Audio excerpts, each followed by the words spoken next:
What is good for heart is also good for Alzheimer. খাবার খেতে হবে ফাইবারযুক্ত, খাবার খেতে হবে যাতে ফ্যাট, ট্রান্সফ্যাট বিশেষ করে কম থাকে।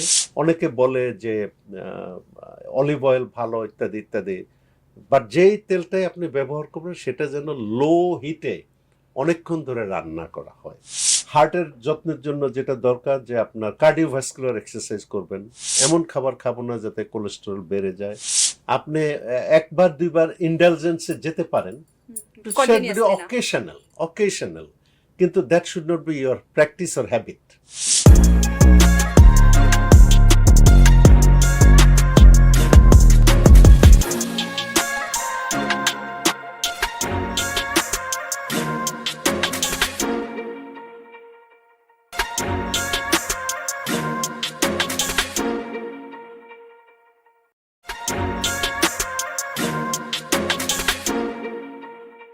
সকলকে স্বাগত জানাচ্ছি আজকের তৃতীয় পর্বে।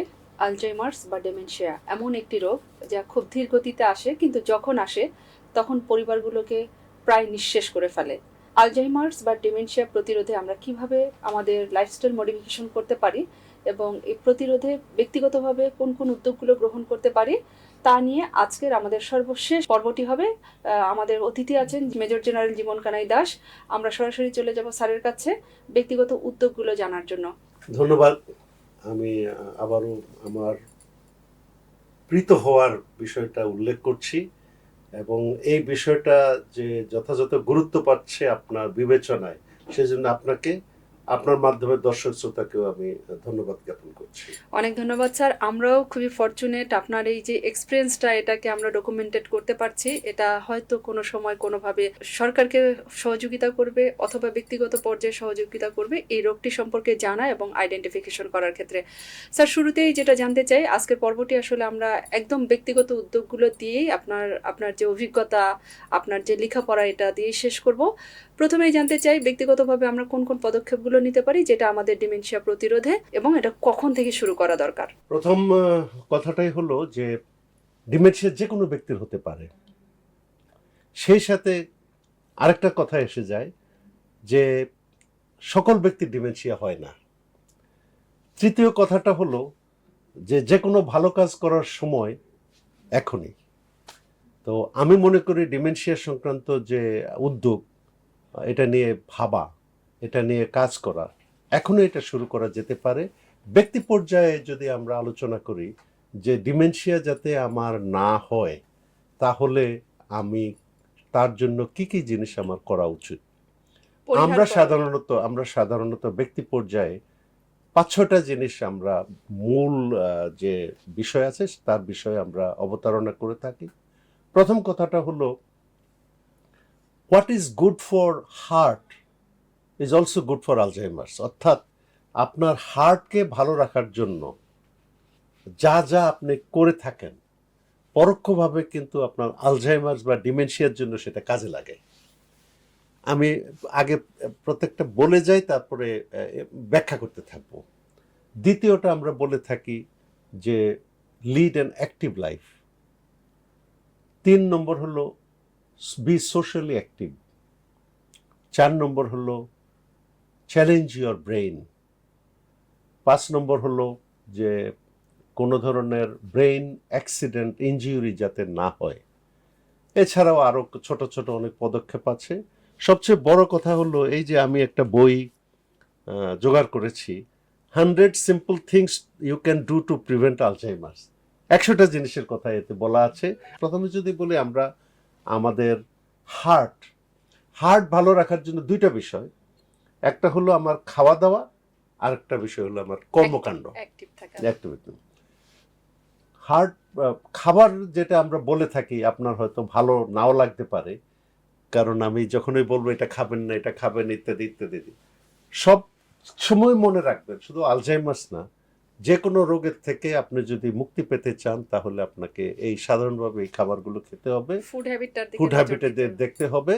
আপনার বয়স বিবেচনায়, আপনার অন্যান্য মেডিকেল কন্ডিশন বিবেচনা করে তারপরে আপনি যে কোনো ডায়েটিশিয়ানের কাছ থেকে আপনি একটা চার্ট বা একটা নিতে পারেন, প্রেসক্রিপশন নিতে পারেন। কিন্তু সাধারণভাবে যেগুলো করা দরকার যে আপনাকে খাবার খেতে হবে ফাইবারযুক্ত, খাবার খেতে হবে যাতে ফ্যাট, ট্রান্সফ্যাট বিশেষ করে কম থাকে, এবং প্রোটিন থাকে, অন্যান্য সব ধরনের খাবার অর্থাৎ ভিটামিন, মিনারেলস সব কিছু নিয়ে যে খাবারটা আছে, পানি যথেষ্ট অর্থাৎ আমাদের পরিমাণে, সুষম খাবারটাকে একটু সুষম খাবার তালিকায় খেতে রাখা। হবে বয়স অনুযায়ী, মেডিকেল কন্ডিশন অনুযায়ী, এবং আপনার যদি আগ্রহ থাকে সেই আগ্রহকে বিবেচনায় এনে। বাট যেই জিনিসটা না করতে হবে, করবেন না, সেটা হলো যে আপনাকে এক্সেস সল্ট বাদ দিতে হবে, পরিহার করতে হবে, পরিহার করতে হবে। আপনাকে চিনি সুগার বাদ দিতে হবে, খুব কষ্টকর। তৃতীয়ত হলো যে আপনাকে এক্সেস বা অয়েল, যেটাকে আমরা বলি, সে অয়েল 18 বছর বয়সের পরে কোনো ব্যক্তি তেল খাবার প্রয়োজন আছে বলে চিকিৎসকরা বা বিজ্ঞানীরা মনে করেন না। তবে যদি আপনি তেল ব্যবহার করে থাকেন, অনেকে বলে যে অলিভ অয়েল ভালো ইত্যাদি ইত্যাদি, বাট যেই তেলটাই আপনি ব্যবহার করবেন সেটা যেন লো হিটে অনেকক্ষণ ধরে রান্না করা হয়, অর্থাৎ এটাতে যাতে অক্সিডেশন না হয় সেই জিনিসটা আপনাকে খেয়াল রাখতে হবে। এই তিনটা না বলার পরে এর সাথে মাইনর জিনিস আসে, যদি কেউ অ্যালকোহলে আসক্ত থাকে অ্যালকোহলের পরিহার করতে হবে, না হলে মাত্রা কমিয়ে দিতে হবে। সিগারেট যদি কেউ খেয়ে থাকেন সেখানেও মাত্রা কমাতে হবে, পরিহার করলে সবচেয়ে ভালো। আর টক্সিন যে সমস্ত জিনিসে থাকতে পারে সেই জিনিসগুলোকে অ্যাভয়েড করতে হবে, এটা খাওয়া বা পরিবেশ বা যেটাই হোক। এই টক্সিন, যে কারণ আমরা আগে প্রথম চ্যাপ্টারে আমরা বলেছি যে আপনার ব্রেইনটার কথা আপনি একটু চিন্তা করুন। আপনি অক্সিজেন নিচ্ছেন, আপনি ব্লাড সার্কুলেশন হচ্ছে, সো এই জিনিসগুলো আপনাকে এনশিওর করতে হবে। এখানেই আসে খাবারের সাথে হার্টের সম্পর্ক, যে হার্টের সম্পর্কটা দুইভাবে আসে, অ্যাগেইন অ্যাক্টিভিটি অ্যান্ড ফুড। এইখানেও আমরা অ্যাক্টিভিটি যদি বলি, সেই অ্যাক্টিভিটিগুলোর মধ্যে হলো ব্লাড সার্কুলেশন বাড়ানোর জন্য আপনাকে ফিজিক্যাল অ্যাক্টিভিটি বয়স অনুযায়ী, আপনার পরিবেশ অনুযায়ী, ওয়েদার অনুযায়ী, অনুযায়ী আপনি সেটা করবেন। তবে সব বয়সের জন্য যেটা উপযোগী সেটা হলো ইয়োগা, মেডিটেশন, তাইচি বা এই ধরনের অনেক কিন্তু আজকাল ইউটিউবে আছে, এগুলো সবগুলি স্বাস্থ্যের জন্য ভালো। হার্টের যত্নের জন্য যেটা দরকার যে আপনার কার্ডিওভাস্কুলার এক্সারসাইজ করবেন, যাতে করে আপনার এক্সারসাইজের সময় হার্ট রেটটা যা আছে স্বাভাবিকের তার থেকে প্রায় 1.5 গুণ বেশি হয়, এবং এটা বেশি বয়সে এটা করার দরকার নাই। সেখানে ওই মানে হাঁটা চলাফেরা, সুইমিং, এসব জিনিসই যথেষ্ট। অর্থাৎ যার যার শারীরিক ক্যাপাসিটি অনুযায়ী, বয়স অনুযায়ী, মেডিকেল কমপ্লিকেশন না থাকে, বয়স অনুযায়ী সে তার এক্সারসাইজটা করবে। রাইট। এখানে আরেকটা জিনিস হলো, আমরা মনে করি বয়স হয়ে গেলে মাসল বিষয়ে দেখাশোনার প্রয়োজন নাই, কিন্তু তা না। মাসল কিন্তু সব বিষয়ে এটা ইয়ে করতে পারে, মানে বিল্ড আপ করে, মাসলকে রিটেইন করা। মাসল হলো যে শরীরের সুস্বাস্থ্যতার একটা পরিচায়ক। বার্ধক্যের জন্য তো স্যার মাসল ওয়াস্টিং একটা বড় একটা গ্রেট ফ্যাক্টর, যেটা আপনি চিন্তা করছেন যে আসলে আমাদের সুস্থ জীবনযাপন বা অ্যালজাইমার্স এই প্রতিরোধেও এটা একটা করণীয়। আর যেটা বলেছি ব্রেইনে অক্সিজেনের প্রয়োজন, সেই অক্সিজেন যাতে যায় সেজন্য আপনাকে ডিপ ব্রিদিং এক্সারসাইজ করতে হবে। আর নেগেটিভ সাইডগুলো যদি বলি, স্যার একটু যদি ইন্টারাপশন করি, ডিপ ব্রিদিংটার ক্ষেত্রে আপনি আপনার সাজেশন, ব্যক্তিগত সাজেশন কি স্যার? মানে এটা প্রতিদিন লাইফে কয়বার করা যেতে পারে, বা ডেইলি লাইফে এটার সংযোজনটা কেমন হওয়া দরকার? ডিপ ব্রিদিং এর কোনো সময় আছে বলে আমি মনে করি না। আপনি বসে আছেন, বসে বসে আপনি নিতে পারেন। আপনি যখন কোনো দৌড় শুরু করবেন, দৌড় শুরুর আগেও কিন্তু একটা ডিপ ব্রিদিং করে থাকেন, এনার্জি দেয়। হ্যাঁ, মানে লং একটা ডিপ ব্রিদিং এর মানে হলো যে আপনি একটা লম্বা শ্বাস নিয়ে পেট ফুলিয়ে ফেলবেন, ধরেও রাখতে পারেন, আবার যখন ছাড়বেন যাতে পেটটা খালি হয়ে যায়, তাতে করে অক্সিজেনটা একদম দূরবর্তী পর্যায় পর্যন্ত যায়। আর হার্টের ব্যাপারটা যখন ফেরত আসি, তখন আমাদের দেখতে হবে যে ব্যাড কোলেস্টেরলকে আমাদের কন্ট্রোল করতে হবে। এমন খাবার খাবো না যাতে কোলেস্টেরল বেড়ে যায়। আমাদের যে ডায়াবেটিস আছে সেটাকে কন্ট্রোলে রাখতে হবে, প্লাস লো গ্লাইসেমিক ইন্ডেক্স যেগুলো আছে সেই খাবারগুলো খেতে হবে। সেই সাথে আমাদের ফ্যাট তো আমি বললাম একদিকের, আরেক দিকের হলো যে সুগার এবং এই ধরনের জিনিস কম কম করে ফেলতে হবে। হাইপার টেনশন যাতে না হয় সেই হাইপার ব্যাপারটা টেনশনটাকে খেয়াল রাখতে কন্ট্রোল রাখতে হবে। যদিও স্যার সুগার, হাইপারটেনশন, ডায়াবেটিস খুব ওতপ্রোতভাবে জড়িত। আবার যদি আমরা টেস্ট বারটা দেখি স্যার, আমাদের ভালো লাগার অনেক খাবার আসলে সুগারেরই খাবার, যেগুলো আমাদেরকে আসলে আমি সে হিসেবে বলবো আমি একজন মধ্যপন্থী। আপনি একবার দুইবার ইন্ডালজেন্সে যেতে পারেন, কন্টিনিউয়াসলি না। অকেশনাল, কিন্তু that should not be your practice or habit. আর খাবারের মধ্যে বিভিন্ন রকমের নাটস, ফ্রুটস খাওয়া ভালো। আমি বলবো যে ফ্রুট জুসের থেকে ফ্রুট খাওয়া ভালো, কারণ ওটার মধ্যে ফাইবার থাকে। এবং ওমেগা 3টা স্পেশালি স্যার। এক্স্যাক্টলি। আরেকটা অনেকে বলে থাকেন ড্যাশ, অর্থাৎ dietary approach to stop hypertension. Basically যেটা বলে মেডিটারেনিয়ান ডায়েট, যেখানে সবজি, ফ্রুট, নাটস, তারপরে লিন মিট, এই ধরনের জিনিসগুলো নিয়ে বলে। রেড মিটও খাওয়া যায় অকেশনাল, তো সেই ধরনের খাবার দাবারও খাওয়া যেতে পারে। আর ডিপ্রেশন জিনিসটাকে অ্যাভয়েড করতে হবে, অর্থাৎ যেই জিনিসে আমার হতাশা আসতে পারে, এটাকে আমার কনসাসলি, অর্থাৎ আমার ব্যবহার করে, বুদ্ধি বিবেচনা বোধ ব্যবহার করে আমাকে হতাশার থেকে আমাকে মুক্ত হতে হবে। আমি স্যার, লোনলি যাতে না থাকি, সেই ব্যাপারটা সেই ব্যাপারটাও খেয়াল রাখতে হবে। আপনার কাছে আপনার অভিজ্ঞতা থেকে ছোট্ট একটা টিপস চাই, যেটা ডিপ্রেশন স্যার, এটা রেটটা যদি আমরা দেখি, রেট অনেক হাই রেট, এবং এটা এখনকার সময়কার মানসিক রোগটা একটা বড় এরিয়া দখল করছে, যেখানে মানুষকে নানানভাবে বিভিন্ন ধরনের অ্যাক্টিভিটি থেকে ডিমোরালাইজ করছে, অসুস্থতার দিকে ঠেলে দিচ্ছে। সেক্ষেত্রে স্যার ডিপ্রেশনটাকে আমাদের কমন একটা দৈনন্দিন জীবনে কমন ফ্যাক্টর হয়েছে, ডিপ্রেশনটাকে স্যার কিভাবে খুব কুইকলি রিলিজ করা যায়, এরকম কোনো টিপস যদি আপনার অভিজ্ঞতার আলোকে বলেন। এটা এক একজন এক এক রকমের দেখতে পারে। আমি যেটা নিজের ব্যাপারে আমি করে থাকি, আমি চেষ্টা করি কোনো জিনিসটাকে পজিটিভলি দেখতে।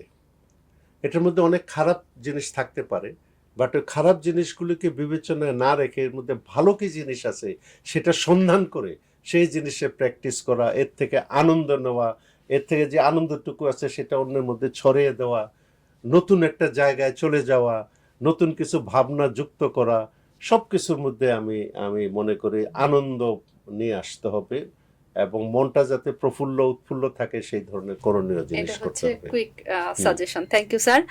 আর আমরা লাইফস্টাইল মডিফিকেশনে যেটা সর্বশেষ আপনার কাছে জানতে চাবো স্যার, যে আমাদের গত 2 পর্বের আলোচনায় খুব এসেছে যে আমরা যখন অ্যালজাইমার্স ডিমেনশিয়া এই স্টেটটাতে, এই অবস্থাটাতে চলে যাচ্ছি, তখন কিন্তু আমরা সোশ্যালি আইসোলেটেড হয়ে যাচ্ছি। এই যে পাগল বলে মানুষ যখন এটাকে আইডেন্টিফাই করছে, পাগলকে দেখতে যাই, পাগলের বাড়িতে যাই, তো সেই জায়গাগুলোতে সামাজিক কানেকশনগুলো কিভাবে হওয়া দরকার, বা ওই জায়গাটায় কোন কাজগুলো স্যার, পদক্ষেপগুলো নেওয়া দরকার?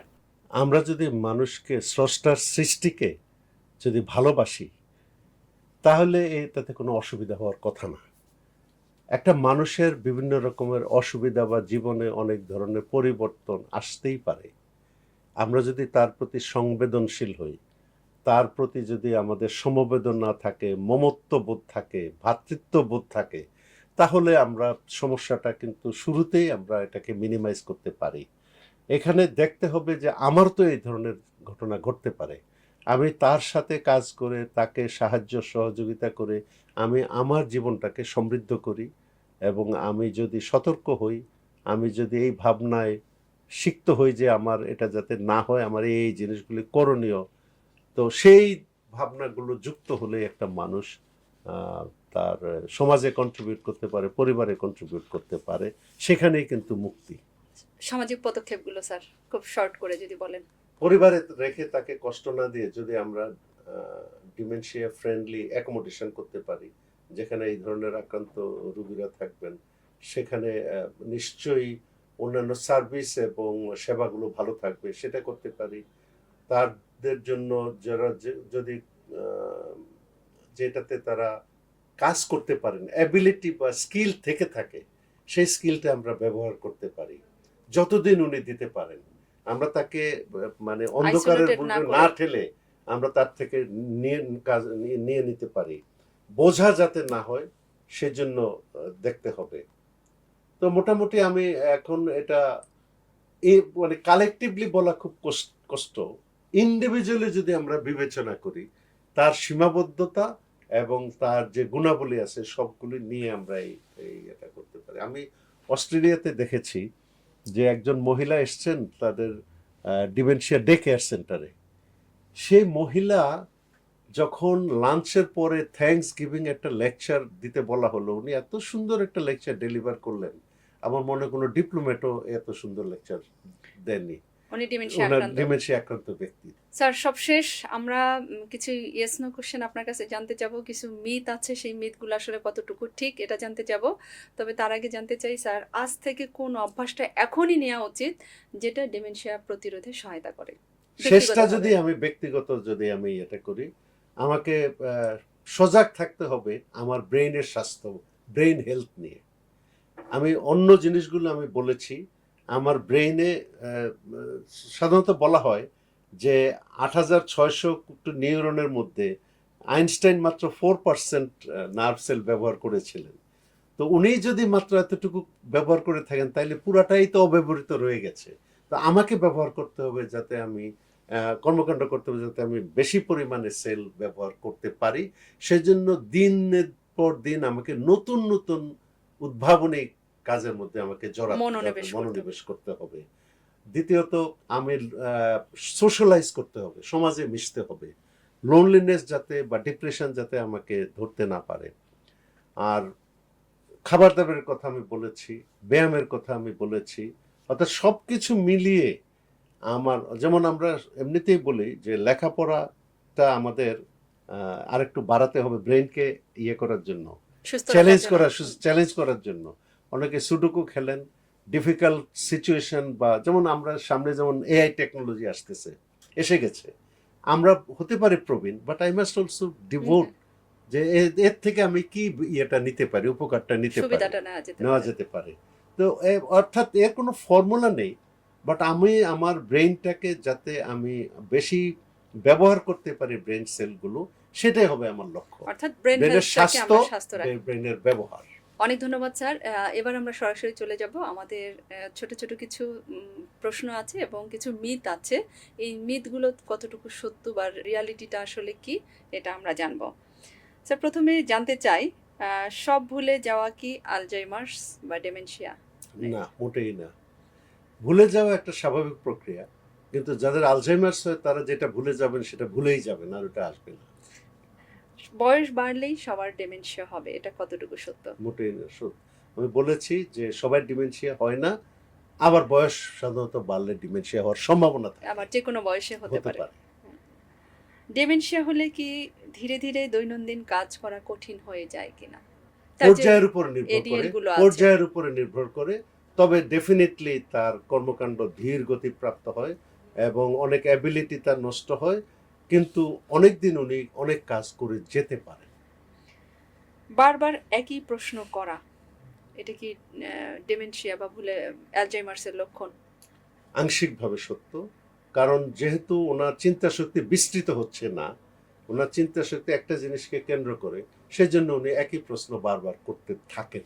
সময় মতো চিকিৎসা নিলে ডিমেনশিয়ার যে মাত্রাগুলো আপনি বললেন, এই মাত্রাগুলোর গতিরোধ করা যায়, এটা কতটুকু সত্য? চিকিৎসা দুই বিষয়, একটা হলো তার অন্য যদি মেডিকেল কন্ডিশন থাকে সেগুলিকেও যেমন দেখতে হবে, আর এখানে চিকিৎসক যদি মনে করেন যে তাকে এমন ওষুধ দেব যে ওষুধে তার রিগ্রেশনটা, অর্থাৎ ডিজিজ প্রোগ্রেশনটা আমি স্লো ডাউন করতে পারি, তাহলে এটা সময় মতো করলে ভালোই হবে।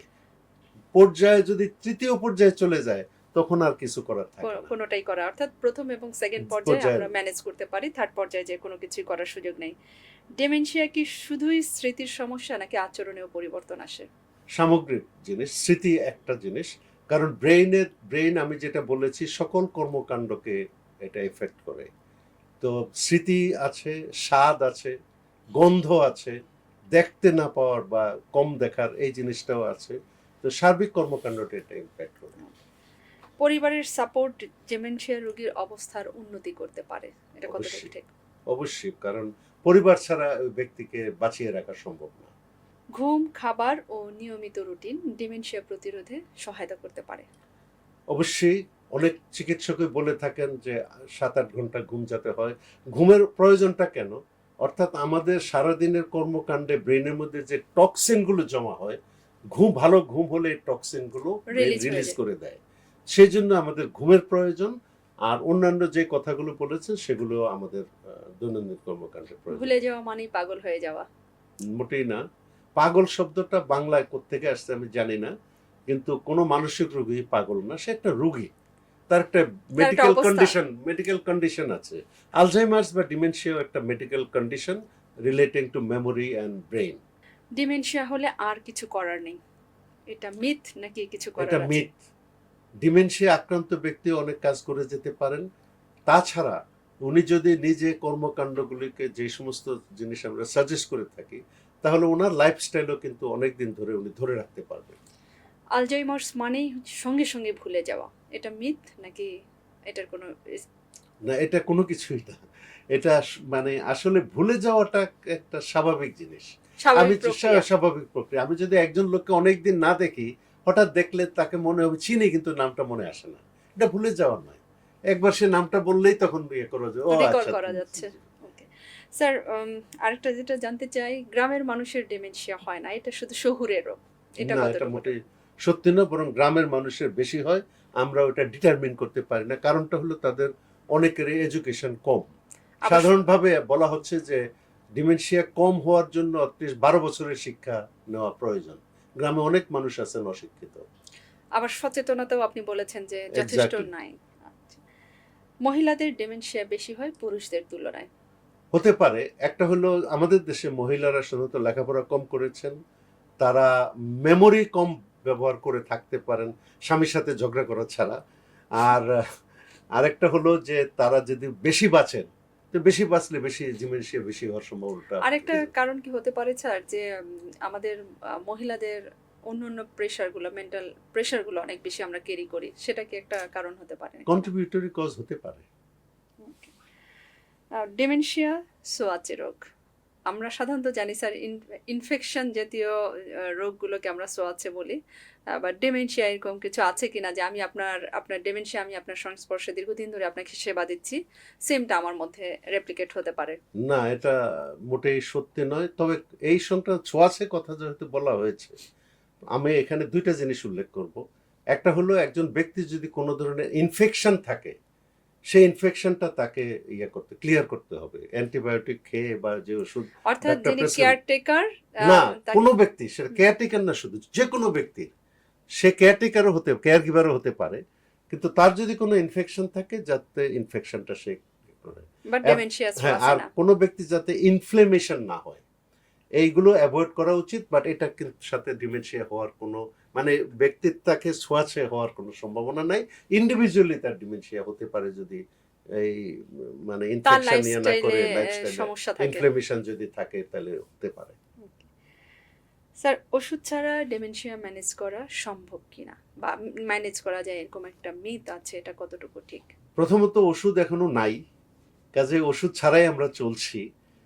যে চলাটা হলো একটা আক্রান্ত ব্যক্তির জীবন মানকে ধরে রাখা, প্রলম্বিত করা। কাজে আমাদের সকল সাজেশন, সকল উদ্যোগ হলো যাতে করে একটা ব্যক্তি তার লাইফটাকে যতদিন উনি বেঁচে থাকেন সুন্দর জীবন যাপন করতে পারেন সবাইকে নিয়ে। এই জন্য পরিবার এবং সমাজের অবহেলা ডিমেনশিয়ার অবস্থাটাকে আরো দ্রুত গতিতে খারাপ করে দিতে পারে, এটা কতটুকু ঠিক স্যার? অবশ্যই সত্যি কথা। আমাদের জানা মতে একজন ঢাকা বিশ্ববিদ্যালয়ের একজন ভিসি, তো তাকে বাসায় চেয়ারে আটকে রাখা হয়েছিল। কারণটা হলো যে ওনার সম্পত্তি যেই জিনিসগুলি আছে, উনি মারা গেলে সম্পত্তিগুলি ভাগ নিয়ে তারা নিজেরা হবে, লাভবান হবে। তো সেজন্য উনি যাতে বাইরে যেতে না পারে, তাকে চেয়ারে বেঁধে রাখা হতো। এটা হলো পারিবারিক নির্যাতন। তো পরিবার যদি পজিটিভলি কাজ করে তাহলে তার লাইফটা ভালো হতে পারে, নেগেটিভলি কাজ করলে তো এটা খারাপ হতে পারে। সর্বশেষ স্যার, সঠিক যত্নে ডিমেনশিয়া রোগীও সমাজে কন্ট্রিবিউশন করতে পারে? আমি মনে করি এটাই হওয়া উচিত আমাদের ধর্ম ও কর্ম। কারণ আমরা ডিমেনশিয়া নিয়ে কাজ করি, কাজে ডিমেনশিয়া ব্যক্তির কে আমাদের মাইনাস করার কথা ভাবনায়, কাজে, কর্মে, চিন্তায় কোনোভাবেই যাতে না হয়। আমরা তাকে সমাজেরই একজন ব্যক্তি হিসাবে তাকে যাতে আমরা ইউজফুল করে নিতে পারি, উনিও যেন কন্ট্রিবিউট করতে পারেন, ফ্যামিলির উপর বোঝা কম হয়। ফ্যামিলি এবং ব্যক্তি মিলে সমাজ, সমাজ হইল রাষ্ট্র। তো সবাই সমাজে ওতপ্রোতভাবে জড়িত, উনি কোনো বিচ্ছিন্ন ব্যক্তি বা ঘটনা নয়, সবাইকে নিয়েই আমাদের সমাজে আগাতে হবে।